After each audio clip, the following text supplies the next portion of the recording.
Okay, the day has come and it is time to order the Model 3, and I want to kind of take you guys along, and we are going to make this a quick video on how you can order a Model 3 in under 60 seconds. Let's see if we can do this. Okay, so I just clicked on manage in my Tesla account, and now we are going to start designing the Model 3.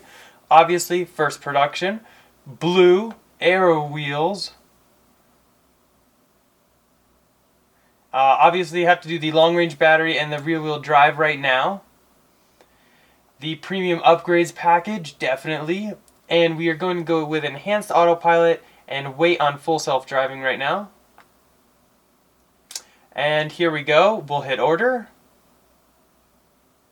There we go. Put in my registration address, the delivery location, the payment method, and the trade-in, and hit submit.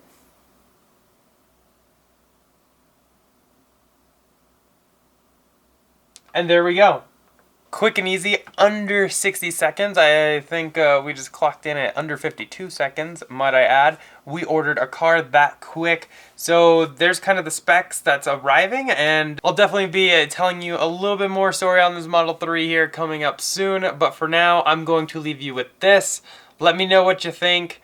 I don't know of any other car manufacturer that you can order a car in under 60 seconds though. If you do, put it down in the comment section down below and let's check it out. That's basically it though. Hopefully you guys enjoyed it. If you're looking for a Tesla though, feel free to check out our website, teslainventory.com. And if you're looking for a newer inventory Tesla, feel free to use our referral code down in the description below or at the top of our webpage. Doing so will actually get you free unlimited supercharging, but that does end January 31st. So if you're watching this video past that date, check the video description to see if that offer is still on or if there's a different offer. But definitely let me know in the comment section down below if you ordered a Model 3 and what options you chose. Otherwise, thumbs up this video. Go and click here to subscribe, here for some more videos, and we'll see you in the next one. Bye.